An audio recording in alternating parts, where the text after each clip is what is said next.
Friends, आज की bio की क्लास स्टार्ट करते हैं। आज की क्लास में जो हमारा पिछला टॉपिक खत्म हुआ था, RH विटेकर का 5 जगत वर्गीकरण, उसमें मैंने आपको 5 पॉइंट्स बताए थे जिन 5 जगत में एनिमल्स को डिवाइड किया गया था। और वो कौन कौन से थे? मोनेरा, ठीक है, प्रोटेस्टा, ठीक है, तीसरा फंजाई, चौथा इसके अंतर्गत था प्लांटी, और पांचवा था एनिमेलिया। ठीक है, ये 5 जगत वर्गीकरण था RH विटेकर का। इस 5 जगत वर्गीकरण में RH विटेकर के में आज हम सबसे पहले स्टार्ट करेंगे मोनेरा का। ठीक है, तो बाकी को 5 को हम रब कर देते हैं। ठीक है, ये 4 रब हो गए। अब मोनेरा की हम बात करें तो मोनेरा के अंतर्गत इस एनवायरनमेंट में पाए जाने वाले जो सूक्ष्म जीव हैं उनको रखा गया है, जो क्या है? प्रोकैरियोटिक्स। प्रोकैरियोटिक्स यानी ऐसे जीव जंतु जिनके बाहरी जो परत होती है उस परत के साथ साथ उसमें फ्लैजला वगैरह तो जैसे सारे अंग पाए जाते हैं, सेल वॉल मेम्ब्रेन के फॉर्म में होती है इसमें, और इसके अंदर जो केंद्रक है वो झिल्लीबद्ध नहीं होता, मतलब उसकी जो झिल्ली है वो स्पष्ट दिखाई नहीं देती। बाकी के जो अंग होते हैं वो भी इसके अंदर स्पष्ट दिखाई नहीं देते, क्योंकि कोई भी कोशिकांग, केंद्रक, माइटोकॉन्ड्रिया, अंतःप्रद्रव्य जालिका, लाइसोसोम्स, ये सब क्या होते हैं? बिना झिल्ली के आवरण के होते हैं। और बिना झिल्ली के आवरण के आप सोचो कि अगर किसी अलग अलग चीजों को हम बिना बांधे हुए पैकेटों में अगर हम किसी चीज को एक कंटेनर में रख दें तो हम उनको आसानी से अलग कर सकते हैं और हमें आसानी से वो दिखाई भी देंगे। लेकिन अगर हम सबको खुला करके किसी एक एपरेटस के अंदर डाल दें तो उन चीजों को अलग अलग कर पाना, डिस्ट्रीब्यूट कर पाना और उनके बारे में कुछ नॉलेज लेना वो इजी नहीं रहता। ऐसे ही कुछ यहाँ पर होता है कि प्रोकैरियोटिक जो होते हैं अपूर्ण होते हैं या पूर्ण रूप से विकसित एनिमल्स नहीं होते हैं, इसीलिए इनको बिल्कुल अलग रखा गया है। प्रोकैरियोटिक्स के अंतर्गत इसमें मोनेरा के अंतर्गत जो जीव हैं वो जीव सूक्ष्म जीव हैं। सूक्ष्म जीव यानी माइक्रो ऑर्गेनिजम्स। अब इसके अंतर्गत जो मेन जो एनिमल्स आते हैं वो आते हैं बैक्टीरिया। बैक्टीरिया का तो आपने नाम सुना ही होगा, जीवाणु सुना है ना। और एक चीज ये भी सुनी होगी कि जीवाणु जीव हानिकारक जीव के साथ साथ लाभकारी भी होता है, और ये एक ऐसा जीव है जो उन विशिष्ट परिस्थितियों में भी पाया जा सकता है जहां किसी और जीव के जीवित रहने की संभावनाएं बिल्कुल न के बराबर होती हैं। ठीक है, अच्छा एक चीज और मैं आपको बता दूं इसमें कि बैक्टीरिया ही केवल एक ऐसा जीव है जो प्रकृति में हर जगह पाया जा सकता है। हवा में, धूल में, मिट्टी में, पानी में, या गर्म मरुस्थल वाले जो इलाके होते हैं वहां पर भी पाया जा सकता है, दलदल वाले जो इलाके होते हैं वहां भी पाया जा सकता है, यानी सब जगह। पेड़ पौधों की जड़ों में, जमीन के अंदर भी हो सकता है, लवणीय जल में भी पाया जा सकता है, या गर्म पानी के जो सल्फर युक्त जो झरने होते हैं जहां पानी का टेम्परेचर 100 डिग्री होता है वहां पर भी बैक्टीरिया पाया जा सकता है, और -0 डिग्री टेम्परेचर पर भी बैक्टीरिया जीवित रह सकता है। अब आप सोचो कि कितना दुर्लभ जीव है जो प्रकृति में किसी भी वातावरण में, किसी भी एनवायरनमेंट में रह सकता है। इसके अलावा दूसरे ऐसे बहुत सारे एनिमल्स हैं जिन एनिमल्स के अंदर भी परजीवी के रूप में ये बैक्टीरिया पाए जाते हैं। अब आप इमेजिन करो कि जितने भी जो हमारे आसपास के जो एनवायरनमेंट है उन एनवायरनमेंटों में जो एनिमल्स रहते हैं वो एनिमल्स कितने टिपिकल परिस्थितियों में रहते होंगे। अब हम जब बैक्टीरिया की बात कर रहे हैं तो जो बैक्टीरिया हैं वो अलग अलग वातावरण, अलग अलग परिस्थिति के आधार पर 4 भागों में बांटे गए हैं। ठीक है, सबसे पहले आता है कोकस। ठीक है, कोकस जिसको हम कहते हैं गोलाकार। ये एक चीज और मैं बताऊं आपको कि बैक्टीरिया की एक खास बात और होती है कि बैक्टीरिया कभी भी सिंगल उसमें रहता ही नहीं है। अब जितने भी जो बैक्टीरिया होंगे वो क्या कॉलोनी के फॉर्म में रहते हैं, सिंगल फॉर्म में मिलेगा ही नहीं आपको कहीं भी। किसी भी एनवायरमेंट में जहां पर आप बैक्टीरिया देखोगे तो बैक्टीरिया बहुत सारे समूहों में या झुंडों में या ग्रुप्स में रहते हैं। कोकस बैक्टीरिया इसको क्यों कहते हैं, और इसको बोलते हैं कोकाई। ठीक है, कोकाई एक शॉर्ट वर्ड के रूप में। इनका जो गोलाकार नाम है वो इनकी आकृति के आधार पर दिया हुआ है। कोकस बैक्टीरिया की जो आकृति होती है वो गोल होती है, इसलिए इनको कोकस बैक्टीरिया के नाम से जाना जाता है। दूसरे जो बैक्टीरिया होते हैं उनको कहते हैं हम बेसिलस। बेसिलस, ठीक है। बेसिलस बैक्टीरिया जिनको हम हिंदी में कहते हैं छड़ाकार।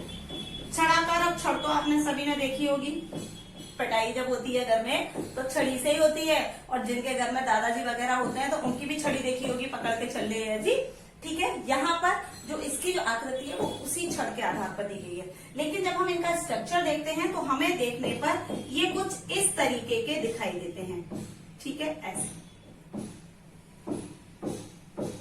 इस तरीके से इनका स्ट्रक्चर होता है। इनको हम बेसिलस बैक्टीरिया भी कहते हैं। बेसिलस बैक्टीरिया क्योंकि इनकी जो आकृति होती है वो सीधी एक स्टिक या छड़ के जैसी है, इसलिए हम इनको छड़ाकार बैक्टीरिया कहते हैं। और ये बैक्टीरिया जनरली तौर पर जो कह सकते हैं कि एक कॉलोनी के फॉर्म में, ग्रुप्स के फॉर्म में जीवों पर या पेड़ पौधों में या जमीन के अंदर पाए जा सकते हैं। अच्छा, तीसरी बेसिलस के बाद जो आती है वो आता है स्पाइरल। स्पाइरल बैक्टीरिया, ठीक है। अब स्पाइरल जो बैक्टीरिया होते हैं, अब नाम से ही पता चल रहा है, उनको हम कहते हैं सर्पिल आकार। सर्पिल आकार, सर्पिल आकार। अब सर्पिल की आकृति कैसी होती है? सांप की जो आकृति होती है वो ऐसी होती है, इस तरीके से। ये स्ट्रक्चर है स्पाइरल बैक्टीरिया, ठीक है। अच्छा, इसमें जो स्पाइरल जो बैक्टीरिया होते हैं, इनके सिरों पर फ्लोट करने के लिए यानी चलने के लिए, तैरने के लिए इस तरीके से इन पर फिलामेंट्स पाए जाते हैं, या फ्लैजिला जिनको हम कहते हैं वो। अब इसमें फ्लैजिला के आधार पर भी इनको डिस्ट्रीब्यूट किया जाता है। अब ऐसे अगर मैं आपको डिस्ट्रीब्यूशन करके बताऊं ना तो आपके में बैक्टीरिया का बहुत बड़ा एक चैप्टर इसके अंदर कंप्लीट हो जाए, इतना डिटेल है इस बैक्टीरिया। मतलब नाम से केवल ये छोटा जरूर लग रहा है, लेकिन बैक्टीरिया बहुत डिटेल टॉपिक है, जिसमें हम ये कह सकते हैं कि आपकी पूरी क्लास, एक पूरा चैप्टर इसके ऊपर बन सकता है, ठीक है। पूरी क्लास से मतलब है कि आपकी जो एक पूरी यूनिट जो एक चैप्टर की कंप्लीट होती है वो। अच्छा, इसमें इस फ्लैजिला के आधार पर भी इनको एक कशाभिकी है, द्विकशाभिकी है, या 2 फ्लैजिलेटेड, 3 फ्लैजिलेटेड द्विकशाभी है, या त्रिकशाभी भी नाम दिया जाता है, क्योंकि जिसमें जितने कशाभ होंगे उसके आधार पर उसको नामकरण किया जाता है। किसी किसी में एक सिंगल फ्लैजिला होता है यानी एक सिंगल, और किसी किसी में 2 होते हैं तो डाइफ्लैजिलेटेड या द्विकशाभी है, 3 होंगे तो ट्राइफ्लैजिलेटेड यानी क्या हो जाएगा? त्रिकशाभी है, और अगर इससे ज्यादा हुए तो इनको बहुकशाभिकीय बैक्टीरिया या स्पाइरल बैक्टीरिया नाम दिया जाता है, ठीक है। चौथा आता है इसमें वेब्रियो। वेब्रियो जिसको हम कहते हैं कौमा आकार। कौमा आकार, इनकी जो आकृति है वो कुछ इस प्रकार की होती है। मेहंदी आप ड्रॉ करते हो ना, मेहंदी में जो कैरी बनाते हो छोटी छोटी डिजाइनिंग में, इस प्रकार की। हम इंग्लिश में जब इन्वर्टेड कॉमास जो लगाते हैं वो इस तरीके से ही तो लगाते हैं, बस ऐसे ही इनकी आकृति है इस तरीके से, इसलिए हम इनको क्या कहते हैं? कौमा आकार, ठीक है। ये वेब्रियो हैं और वेब्रियो प्रकार के बैक्टीरिया हैं। अब ये 4 प्रकार के बैक्टीरिया, इनकी जो आकृति है उसके आधार पर डिस्क्रिप्शन हो जाता है। अब एक चीज और मैं बताऊं आपको कि ये जो बैक्टीरिया है जनरली तौर पर, क्योंकि ये सूक्ष्म जीव है और हम टीवी में बहुत सारे ऐड देखते हैं जहां पर हैंड वॉश वगैरह के ऐड आते हैं, या पेट हमारी इम्यूनिटी की जहां पर बात आती है तो वहां पर बैक्टीरिया के ऐड दिखाए जाते हैं, और वो एक स्टेरलाइट लाइट से आपको हाथ पे दिखाते हैं कि देखो कितने सारे इसमें बैक्टीरिया हो सकते हैं हमारे एनवायरमेंट में या हमारे आसपास की सरफेसेस पर। और जनरली तौर पर ये सही बात है, हमारे एनवायरमेंट की हर सरफेस के ऊपर बैक्टीरिया पाया जा सकता है, लेकिन हम उन बैक्टीरिया में ऐसा नहीं कह सकते कि एनवायरमेंट में पाया जाने वाला हर बैक्टीरिया हमारे लिए हार्मफुल है या हानिकारक है। अब हानिकारक बैक्टीरिया कौन कौन से हैं? जैसे जनरली कुछ एक बैक्टीरिया ऐसे भी हैं जो हमारे लिए कई रोग उत्पन्न करते हैं, ठीक है। कुछ बैक्टीरिया ऐसे हैं जो मनुष्य और जीव जंतुओं में तो रोग उत्पन्न करते ही करते हैं, लेकिन साथ ही साथ कुछ पेड़ पौधों में भी रोग उत्पन्न करते हैं, जिससे पेड़ पौधे डिस्ट्रॉय हो जाते हैं, उनमें फलन की या पुष्पन की जो प्रक्रिया होती है वो कम हो जाती है, ठीक है। और ज्यादा इन्फेक्शन यदि हो जाता है तो पेड़ के बाद नष्ट भी हो जाता है, ठीक। अच्छा, लेकिन अगर हम यही कहें कि बैक्टीरिया लाभदायक होते हैं तो ये भी झूठ नहीं है। क्यों? क्योंकि अब सही बात है, ये बैक्टीरिया भाई कई बार हानिकारक भी है। क्यों? क्योंकि रोग उत्पन्न कर रहे तो लाभदायक भी है। अब लाभदायक कैसे है ये भी देखो आप। आपने एक बैक्टीरिया का नाम सुना होगा, राइजोबियम बैक्टीरिया, जो प्लांट्स की जड़ों में रहता है। प्लांट्स की जड़, जैसे नोड्यूलेटेड रूट्स देखी होंगे आपने, नोड्यूलेटेड रूट नहीं समझे, ऐसी मूल जिनमें गांठें पाई जाती हैं। अब आप थोड़ा सा दिमाग पे जोर डालने लग गए होंगे, ऐसा कौन सा पेड़ हो सकता है जिसकी जड़ों में गांठें पाई जाती हों? और मैं आपको याद दिला दूं, आपने शायद पहले पढ़ा भी होगा, नहीं पढ़ा है तो मेमोरी में आपको दिला दे रहा हूं। द्विबीजपत्री जितने पौधे होते हैं, अब ये मत कहना कि मैंने द्विबीजपत्री कौन से पौधे होते हैं, ये तो आपने पढ़ा होगा, ठीक है, 9th क्लास में पढ़ा होगा, जहां पर प्लांट्स आपने पढ़े थे, ठीक है। और नहीं पढ़ा तो चलो फिर मैं बता देती हूँ। ऐसे प्लांट्स जिनके बीज 2 भागों में पड़ जाते हैं, जैसे मटर है, चना है, जितनी भी दालें हैं वो सब उसके अंतर्गत आती हैं द्विबीजपत्री। और जो बीज डिवाइड नहीं होते 2 पार्ट्स में, वो केवल सिंगल फॉर्म में रहते हैं, उनको कहते हैं मोनोकोट या एक बीजपत्री। जैसे गेहूं 2 भागों में बढ़ सकता है? नहीं बढ़ सकता। चावल है, मक्का है, बाजरा है, ज्वार है, ये सब मोनोकोट है या एक बीजपत्री। तो द्विबीजपत्री यानी मटर, चना, दालें जितनी भी होंगी, उन सब की जो रूट्स होती हैं, जड़, उनकी जड़ों में इस प्रकार से छोटी छोटी गांठें पाई जाती हैं। और उन गांठों के अंदर एक बैक्टीरिया पाया जाता है जिसको हम कहते हैं राइजोबियम बैक्टीरिया। अब एक चीज और मैं बताऊं कि ये बैक्टीरिया मिट्टी के लिए और पेड़ पौधों के लिए बहुत ही लाभकारी होता है। नाम एक बार फिर मैं आपको बता देती हूं, राइजोबियम बैक्टीरिया। ये बैक्टीरिया एनवायरमेंट में नाइट्रोजन फिक्सेशन का काम करता है। नाइट्रोजन फिक्सेशन यानी नाइट्रोजन के स्थिरीकरण का, ठीक है। फसल चक्रीकरण के दौरान एक बार जब मोनोकोट की फसल हो जाती है, तब उसके बाद एक दलहन वाली जो दाल वाली जो फसलें होती है उनको उगाया जाता है। इसलिए उगाते हैं क्यों? क्योंकि जब मिट्टी में जो नाइट्रोजन है वो पेड़ पौधों के लिए सबसे ज्यादा जरूरी होती है। और आपको पता है कि एनवायरमेंट में जो नाइट्रोजन है सबसे ज्यादा परसेंटेज है उसकी, लेकिन फिर भी पेड़ पौधों को पूरी नाइट्रोजन नहीं मिल पाती। बहुत कम परसेंटेज में नाइट्रोजन डायरेक्ट एनवायरमेंट से वो एब्जॉर्ब करते हैं। उनको जो नाइट्रोजन मिलती है वो जमीन से मिलती है या डिस्ट्रॉय होकर के नाइट्रेट और नाइट्राइट्स के फॉर्म में कन्वर्ट होकर के मिलती है। तो ये इस नाइट्रोजन का स्थिरीकरण करते हैं जिससे पेड़ पौधों को नाइट्रोजन अवेलेबल हो जाए और पेड़ पौधों की जो ग्रोथ है वो अच्छी हो जाए। इसीलिए गेहूं, चावल, मक्का, बाजरे की जो फसल होती है उसके बाद भूमि को उपजाऊ बनाने के लिए वापस उसमें नाइट्रोजन का स्थिरीकरण करने के लिए दलहन वाली फसलें उगाई जाती हैं, जिनमें चना, मटर, मूंग वगैरह जो आती हैं वो आती है। उनमें ये नोड्यूलेटेड रूट है। ये राइजोबियम बैक्टीरिया, अब आपको पता ही चल गया होगा कि क्या है, लाभकारी बैक्टीरिया हो गया। क्यों? क्योंकि पौधों के लिए नाइट्रोजन को अवेलेबल करा रहा है और साथ ही साथ मिट्टी की उर्वरक क्षमता को भी बढ़ा रहा है, ठीक है। उसके अलावा एक दूसरा बैक्टीरिया मैं आपको बताती हूँ, लैक्टोबैसिलस बैक्टीरिया। लैक्टोबैसिलस बैक्टीरिया, अब ये नाम याद आ गया होगा, बेसिलस, छड़ वाला बैक्टीरिया, है ना। अभी हमने पढ़ाया था ना आपको, वही लैक्टोबैसिलस बैक्टीरिया कहाँ पाया जाता है? पढ़ा होगा यार पिछली क्लासेस में, नहीं भी पढ़ा होगा तो अपने जीके में कहीं ना कहीं तो कभी ना कभी सुना होगा। सुना है? मेरे हिसाब से तो शायद सुना होगा और शायद याद भी आ गया होगा आपको। नहीं आया तो चलिए मेरी जिम्मेदारी है भाई आपको याद दिलाना या बताना। दूध और दही में लैक्टोबैसिलस बैक्टीरिया पाया जाता है। क्योंकि यह हमारे लिए हार्मफुल नहीं है, इसीलिए हमें डेली अपने भोजन में दही और दूध को शामिल करना चाहिए। ये बैक्टीरिया हमारी बॉडी के लिए हार्मफुल नहीं है, ये लाभदायक है। इसलिए भोजन में अगर हम दही या दूध का इस्तेमाल करते हैं तो ये बैक्टीरिया हम आसानी से अवेलेबल करा सकते हैं। अब आपको मैंने बताया बैक्टीरिया दोनों तरह के हो गए, लाभकारी कुछ है, बैक्टीरिया भी ऐसे भी हैं जो रोग भी उत्पन्न करते हैं, ठीक है। लेकिन वो आपके सिलेबस में डिटेल नहीं है, इसलिए इतनी ही नॉलेज आपके सिलेबस में, मैं आपको इतना ही बताऊंगी।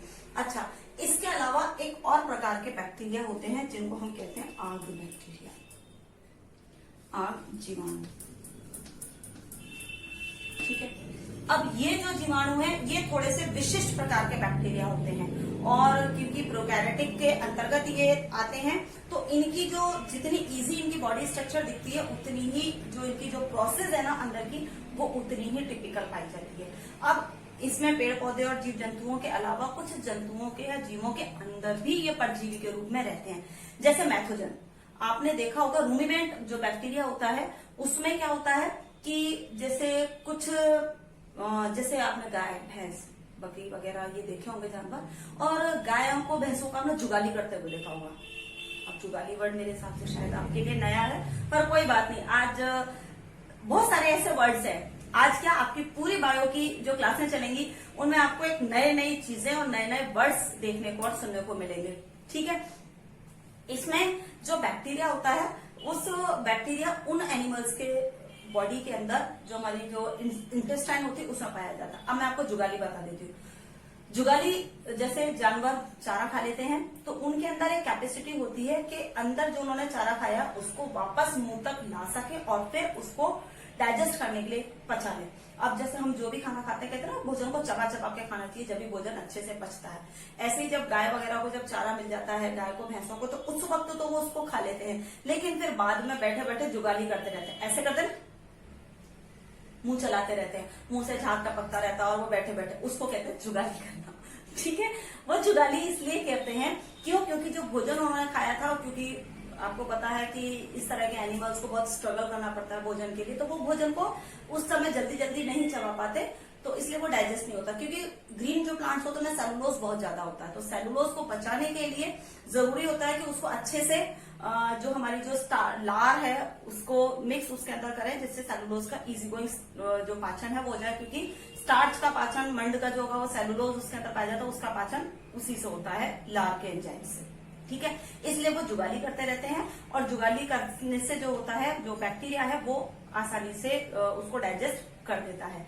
इसके अलावा उन जंतुओं में एक मैथोजन बैक्टीरिया भी पाया जाता है। अब मैथोजन बैक्टीरिया मीथेन गैस उत्पन्न करता है क्योंकि इनके अंदर परजीवी के रूप में ये रहता है बैक्टीरिया।